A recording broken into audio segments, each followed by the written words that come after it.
Hello students, आज हम लोग मैट्रिक्स में जो सबसे इम्पॉर्टेंट बात पढ़ने जा रहे हैं वो ये पढ़ने जा रहे हैं कि मैट्रिक्स में कॉम्प्लेक्स नंबर के एक टॉपिक का किस तरीके से यूज़ होता है और उस यूज़ के बिहाफ पे हम लोग कैसे एकेडमिक और कंपटीशन वाले क्वेश्चनों को लगा सकते हैं। कॉम्प्लेक्स नंबर का एक टॉपिक आपने डिटेल में सब कुछ पढ़ा होगा क्लास 11th में, लेकिन एक छोटा सा टॉपिक है जिसका नाम है क्यूब रूट ऑफ यूनिटी। क्या है? Cube roots of unity. इस क्यूब रूट्स ऑफ यूनिटी को अगर हम ध्यान से देखें तो इस क्यूब रूट्स ऑफ यूनिटी पे हम लोगों का कंपटीशन में क्वेश्चन बनता है, एकेडमिक में भी आपका क्वेश्चन ये आ सकता है। हम आपको इसके कॉन्सेप्ट को सबसे पहले समझाएंगे और एक क्वेश्चन आपको हम देंगे जिसको आप लगाइएगा और इसका सलूशन हम इस वीडियो में तो नहीं, लेकिन नेक्स्ट जो वीडियो होगा उस वीडियो में उसी कंटिन्यूएशन में हम आपको बना के देंगे। तो आइए हम लोग इस टॉपिक को पढ़ते हैं। एक टॉपिक का नाम हम लोग का क्या है? Cube root of unity. Cube roots of unity. Cube roots of unity. तो क्यूब रूट्स ऑफ यूनिटी पे आइए हम लोग देखते हैं ध्यान से क्या है। आप लोग एक टर्म जानते हैं स्क्वायर रूट। तो स्क्वायर रूट, किसी नंबर के स्क्वायर रूट का मतलब क्या? a पे पावर 1/2। तो उसी तरीके से क्यूब रूट कहने का मतलब क्या? a to the power 1/3। a to the power 1/3 ये हमारा होता है किसी भी क्यूब रूट और स्क्वायर रूट का डिफरेंस। स्क्वायर रूट पे यहाँ कुछ नहीं लिखा जाता है, लेकिन अगर किसी बच्चे ने यहाँ 2 लिख दिया है तो वो रॉन्ग भी नहीं कहा जाता है। यहां से हम लोग आगे बढ़ते हैं तो शब्द पे जरा ध्यान दीजिए। Cube roots. क्यूब रूट्स मतलब ऐसे क्यूब रूट्स। चलिए यहां से लिखते हैं, थोड़ा आपको स्पेस मिलेगा। क्यूब रूट्स, क्यूब रूट्स और आगे क्या लिखे हैं हम? यूनिटी। क्या लिखे हैं स्टूडेंट्स? यूनिटी। तो यूनिटी मतलब 1। यहां से इसको हमने लिखा x। लेट तो x to the power x। 1 का मतलब क्या निकल के आया? 1/3। ये क्यूब रूट को हटाया तो ये 1/3 हटाने के लिए हम दोनों तरफ का क्या करेंगे? क्यूब। दोनों तरफ का क्या करेंगे? क्यूब। तो x cube is equal to 1। तो x cube minus 1 is equal to 0। x cube minus 1 cube is equal to 0। आते हैं हम लोग यहां पर। तो ये देखिए एक फॉर्मूला हम लोग जानते हैं, a cube minus b cube का फॉर्मूला हम लोग क्या जानते हैं? a minus b a square plus ab plus b square. यहां पर a की जगह हमारे पास कौन है? x। और b की जगह हमारे पास कौन है? 1। a की जगह हमारे पास कौन है? x। b की जगह हमारे पास कौन है? 1। तो फर्स्ट ब्रैकेट में a माइनस b मतलब x माइनस 1 और सेकेंड ब्रैकेट में a स्क्वायर मतलब x का स्क्वायर प्लस ab मतलब x इंटू 1 और 1 का स्क्वायर इज इक्वल टू 0। तो यहां से एक बार x minus 1 is equal to 0 और एक बार क्या मिला students? x square plus x plus 1 is equal to 0। x is equal to 1 और यहां से ये हमें क्या मिला? एक क्वाड्रेटिक इक्वेशन। हम इसको अलग से सॉल्व करते हैं जिससे कि हम आपको पूरी बात को ठीक से समझा सकें। जब हम लोग इसको अलग से सॉल्व करते हैं तो आप यहां देखिए कि हमारे पास इसको सॉल्व करने के लिए क्या है। बेसिकली ये फैक्टराइज तो होने से रहा। तो जब फैक्टराइज नहीं होता है तो हमको और आपको किसकी शरण में जाना होता है? हम लोग को जाना होता है श्रीधराचार्य की शरण में। श्रीधराचार्य की शरण में जब हम लोग पहुंचेंगे तो जरा देखिए श्रीधराचार्य का जनरल फॉर्मूला क्या होता है? ax square plus bx plus c is equal to 0। यहां से x स्क्वायर का कोफिशिएंट a, x स्क्वायर का कोफिशिएंट 1, तो a equal to 1, b equal to यहां पे देखिए 1 और c इक्वल टू आल्सो 1। अब यहां पे हम लोग निकालते हैं डिस्क्रिमिनेंट। क्या निकालते हैं? तो डिस्क्रिमिनेंट का आपके पास फॉर्मूला होता है b² माइनस 4ac। b की जगह हम लोग के पास क्या है 1, तो 1 का स्क्वायर माइनस 4, a की जगह 1, c की जगह 1, तो 1 माइनस 4 इज इक्वल टू -3। ये क्या निकला बेटा हम लोग का डिस्क्रिमिनेंट जो लेस देन 0 है। आप जानते हैं कि अगर डिस्क्रिमिनेंट लेस देन 0 होते हैं तो क्लास 10th में हम लोग पढ़ते थे कि नो सॉल्यूशन।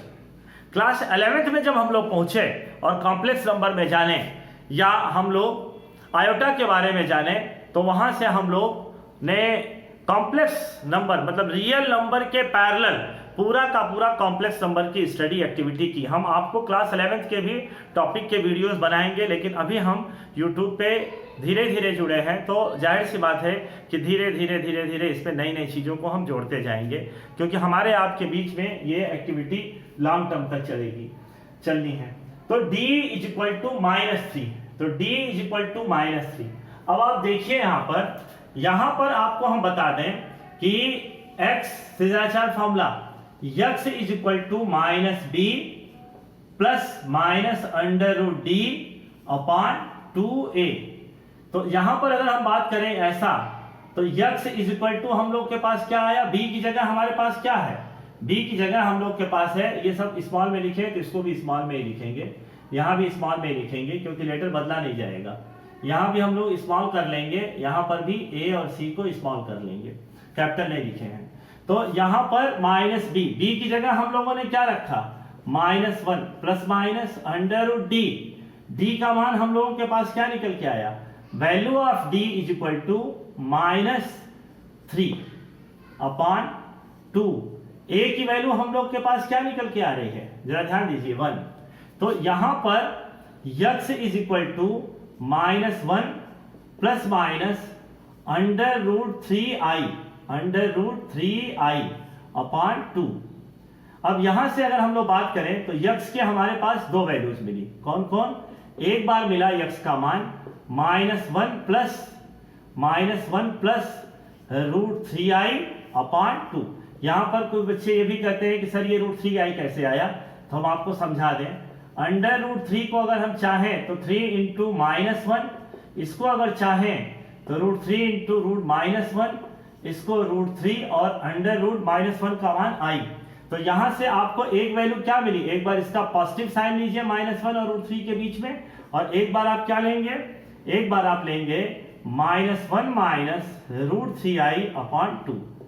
यहां से आप लोग इन दोनों को समझिएगा। यहां से अगर इसको आपने समझा तो आपके पास x की कितनी वैल्यूज आ गई, एक बार x की वैल्यू में आपके पास आया, एक वैल्यू क्या आई हम लोग के पास -1 plus √3i upon 2, -1 minus √3i upon 2 और +1।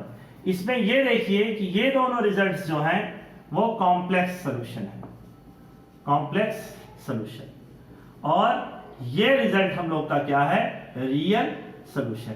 यानी क्यूब रूट ऑफ यूनिटी के हमारे पास 3 रिजल्ट मिलेंगे। मिलना भी चाहिए, क्यों मिलना चाहिए ये भी एक सवाल उठता है। तो यहां देखिए हाईएस्ट पावर ऑफ वेरिएबल हम लोग के पास क्या है 3। तो जब 3 वेरिएबल हम लोग के पास है तो कितने नंबर ऑफ सॉल्यूशन होंगे 3। अब वो अलग बात है कि वो सब के सब रियल है कि कोई एक रियल है, एक से अधिक रियल है, बाकी इमेजिनरी है, एक इमेजिनरी है, वो तो आपके सोल्यूशन को करने के बाद आपको पता चलेगा। क्लास 11th में आपने कॉम्प्लेक्स नंबर पढ़ते समय ये पूरी चीज डिस्कस की है। सो फार सो गुड। जब हम क्लास 11th के वीडियोस बनाएंगे तो आप उसको भी देख सकते हैं, उस पर भी चीजें आपको आएंगी। हम इस उम्मीद में हैं कि आपको यहाँ से पूरी बात समझ में आ गई होगी। एक बार हम पूरी बात को फिर से समझा देते हैं। Capital X cube root of 1, तो हमने दोनों तरफ ये क्यूब रूट ऑफ 1 का मतलब 1 to the power 1/3, x cube equal to 1, तो x cube -1 equal to 0, a cube minus b cube के फॉर्मूले से इसको फैक्टर कर दिए, दो वैल्यू आपके पास आई, इस वैल्यू को हमने एक रिजल्ट माना, इसकी वैल्यू को सिद्धाचार फॉर्मूले का यूज किया। सिद्धाचार फॉर्मूले के यूज में a equal to 1, b equal to 1, c equal to 1, यहां से डिस्क्रिमिनेंट निकाले जो कि नेगेटिव आया, और इससे क्लियर हुआ कि हमारे पास मिलने वाले अदर 2 सॉल्यूशंस कॉम्प्लेक्स नंबर होंगे। सिद्धाचार फॉर्मूले में d की वैल्यू को -3 रखा, -3 रखने के बाद ये √3i हो गया, जिसमें i आयोटा कहलाता है, जो किसके बराबर होता है, √-1 के इक्वल। यहाँ से जो दो रिजल्ट मिले, इन दो रिजल्टों को हमने लिख दिया और तीसरे रिजल्ट को यहाँ लिखा। लेकिन बात यही खत्म नहीं होती है, इसका हम लोग यूज कैसे करने जा रहे हैं उस पर आप लोग ध्यान दीजिए। तो जरा देखिए, यहां पर क्यूब रूट ऑफ यूनिटी के मिले हुए इन तीनों रिजल्टों को जरा ध्यान दीजिएगा। तो इन तीनों रिजल्टों से हम लोग जो फाइंड आउट करते हैं वो क्या फाइंड आउट करते हैं, हम लोग इन तीनों रिजल्टों से जो सबसे पहला रिजल्ट हम लोग का मिलता है, इसको हम लोग ओमेगा मानते हैं। ध्यान दीजिएगा बेटा, ये ओमेगा है, ये W नहीं है। तो यहां पर -1 प्लस √3i/2। तो अब अगर इसका हम स्क्वायर कर दें, तो इसका स्क्वायर करेंगे तो दोनों तरफ का स्क्वायर हो जाएगा। तो यहां पर a - b का होल स्क्वायर, तो 1 plus 3i² minus 2√3i/4 omega square. यहां पर i² का मान 1 और ये कितना आ गया, 1 - 3 माइनस 2√3i/4 ओमेगा स्क्वायर, ये -2 माइनस 2√3i/4 ओमेगा स्क्वायर। 2 से हमने कैंसिल कर दिया, तो -1 माइनस √3i/2 ये हमारा मिला ओमेगा स्क्वायर का मान। यहाँ पे ओमेगा का मान, अब आप इसको देखिए ध्यान से, तो ये आपको दूसरा रिजल्ट दिख रहा है। ये आपको कौन सा रिजल्ट दिख रहा है, दूसरा रिजल्ट दिख रहा है। आते हैं अब हम लोग थर्ड पे। ओमेगा क्यूब का मतलब कितना बेटा, omega square into omega. Omega square की वैल्यू कितनी है हम लोग के पास, तो ओमेगा स्क्वायर की वैल्यू हम लोग के पास है -1 माइनस √3i/2 और ओमेगा का मान हम लोग के पास कितना है, -1 प्लस √3i/2। आइए इस पे हम लोग मल्टीप्लाई करें, तो इस पे जब मल्टीप्लाई करेंगे तो 1 माइनस √3i और ये प्लस √3i माइनस 3i² 2 जा 4। वैल्यू ऑफ i² हम लोग के पास क्या मिलता है, तो i² का मान -1 होता है, ये और ये कट गया, तो जब ये -1 होगा तो ये +3 हो जाएगा, और +3 और 1 4/4, तो ये पूरी वैल्यू क्या निकल के आएगी, 1, यानी ओमेगा क्यूब का मान 1। अब आप देखिए ओमेगा क्यूब का मान अगर हमारे पास ये 1 आया तो ये हम लोग का तीसरा रिजल्ट, पहला वैल्यू ये, दूसरा वैल्यू ये और तीसरा वैल्यू ये। नोट, फर्स्ट नोट हम लोग के पास क्या है, ओमेगा पे पावर 3n का मान 1 होता है for every value n belongs to z।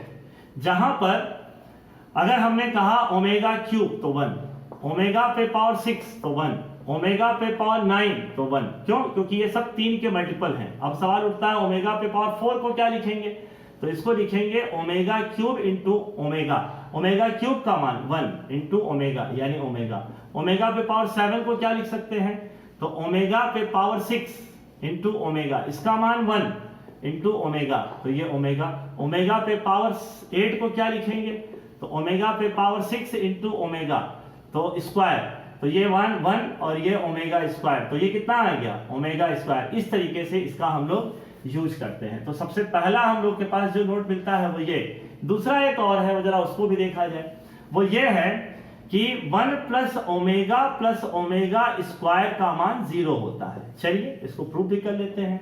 1 plus omega square 1।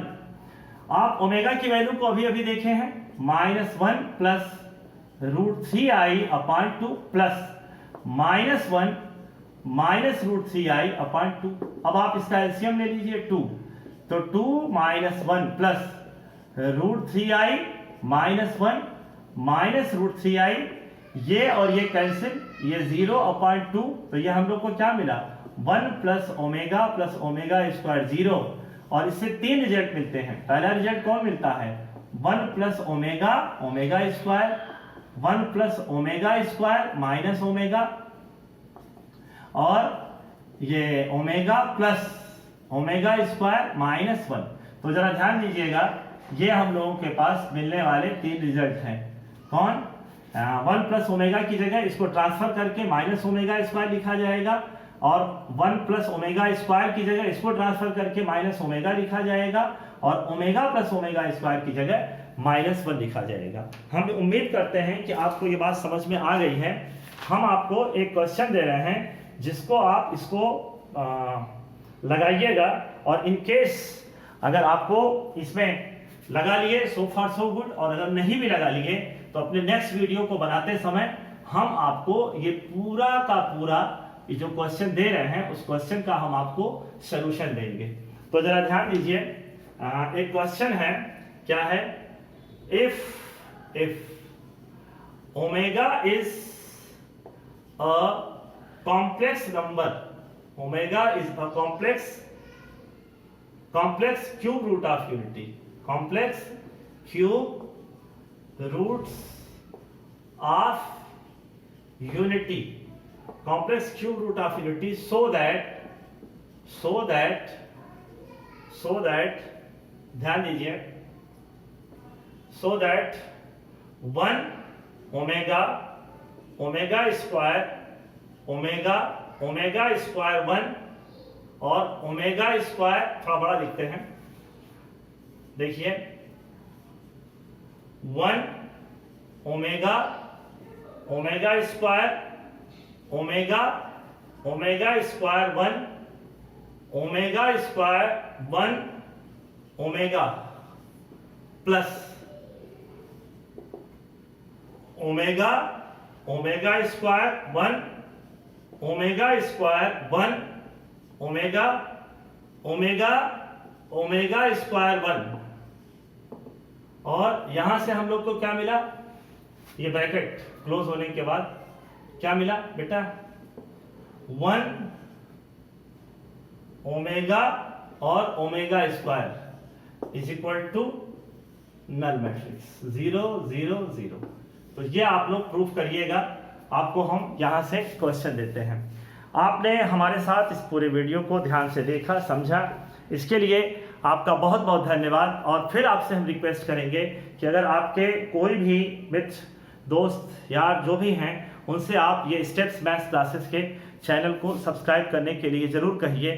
क्योंकि जैसे जैसे ये हम लोगों का एजुकेशनल एक्टिविटी प्रोसीड होगी, एक बेहतर समाज के निर्माण में हम सभी लोग अपना अपना सहयोग और भागीदारी सुनिश्चित करेंगे। Thank you very much.